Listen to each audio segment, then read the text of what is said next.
Hey guys, it's Simon here from Packronics, and in this video we're going to be taking a look at the Matatalab, an interdisciplinary coding tool from the perspective of a teacher. So let's get to it.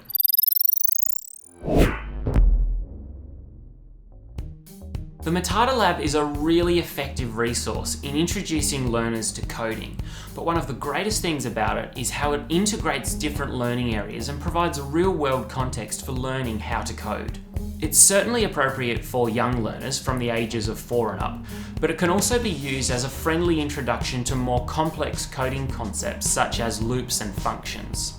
And this is one of the best things about the Matatalab. You'll be able to scaffold learning experiences to cater for the diverse needs in your classroom. It's an engaging, screen-free device, perfect for little hands and kinesthetic learners.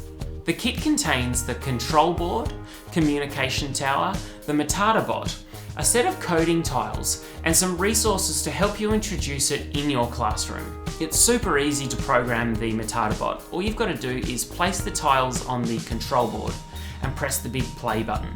The communication tower will use its image recognition camera to read the code and wirelessly communicate with the Matatabot. The tiles form a great visual representation of the program and enables younger students to debug their code if they have any issues.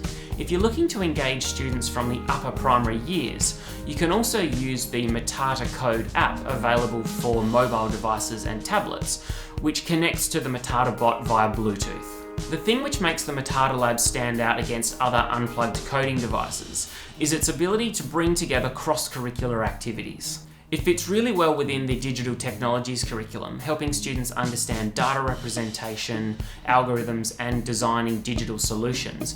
But you can also introduce concepts such as pattern recognition, shapes, turns, angles, procedural texts, visual arts, and even musical compositions.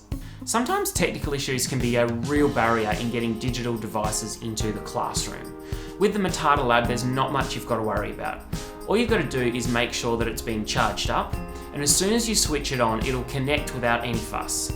If you need help getting started, the kit comes with some really handy resources. I really recommend using the challenge book, the warm-up cards, as well as the nature map, just to facilitate some of those early learning experiences in your classroom.